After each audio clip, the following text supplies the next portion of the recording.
দাগি অযোগ্য চাকরি প্রার্থীদের মামলা খারিজ করল আদালত। এসএসসি নিয়োগ সংক্রান্ত মামলায় দাগি অযোগ্য চাকরি প্রার্থীদের ভৎসনা কলকাতা হাইকোর্টের। এসএসসির প্রকাশিত দাগি অযোগ্যদের তালিকায় কোনো হস্তক্ষেপ করল না আদালত। হাইকোর্টের পর্যবেক্ষণ, এসএসসির তালিকায় হস্তক্ষেপ করার জন্য এটি উপযুক্ত মামলা নয়। পরীক্ষায় বসতে পারবেন না মামলাকারীর দাগিরা। মামলাকারী অযোগ্যরা এতদিন তারা কোথায় ছিলেন প্রশ্ন আদালতের। হাইকোর্টের বিচারপতি সৌগত ভট্টাচার্যের পর্যবেক্ষণ, এতদিন কোথায় ছিলেন তারা? যেই তালিকা প্রকাশ হলো আদালতে চলে এলেন। বিচারপতি আরো বলেন, যথেষ্ট হয়েছে, আর নয়। সুপ্রিম কোর্টের নির্দেশ মেনে তালিকা প্রকাশের পরে কিভাবে বলতে পারেন দাগি অযোগ্য নন? সুপ্রিম কোর্টের নির্দেশ মতো গত সপ্তাহে দাগি অযোগ্যদের তালিকা প্রকাশ করেছে এসএসসি। ওই তালিকায় 1806 জনের নাম রয়েছে। সুপ্রিম কোর্টের নির্দেশ অনুসারে আগামী 7 এবং 14 সেপ্টেম্বর এসএসসি নিয়োগ পরীক্ষা রয়েছে। তাতে বসতে পারবেন না দাগি অযোগ্য চাকরি প্রার্থীরা। তবে কমিশন তালিকা প্রকাশের পরে ওই তালিকা নিয়ে প্রশ্ন তুলে কলকাতা হাইকোর্টের দ্বারস্থ হন দাগি অযোগ্য শিক্ষকেরা। তাদের যাতে পরীক্ষায় বসতে দেওয়া হয় সেই আবেদনও জানিয়েছেন মামলাকারীরা।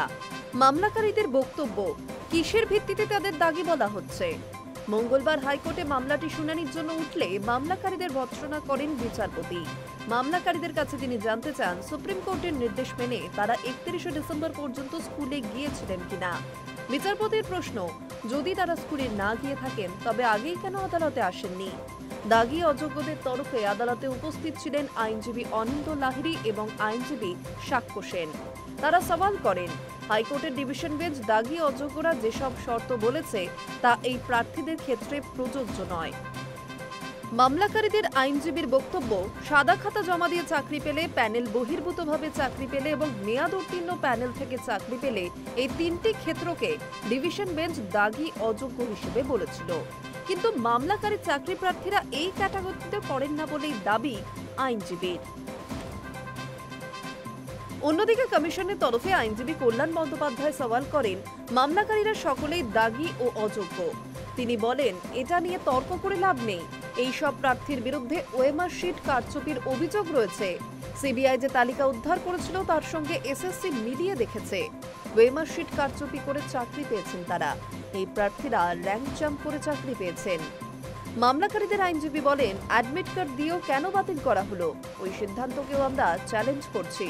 যদিও কল্যাণ সওয়াল করেন, সিবিআই বলেছে ওএমআর শিট কারচুপি করা হয়েছে, তারা আমাদের দিয়েছে, আমরা গ্রহণ করেছি, সেই হিসেবে তারা অযোগ্য, কারচুপি হয়েছে।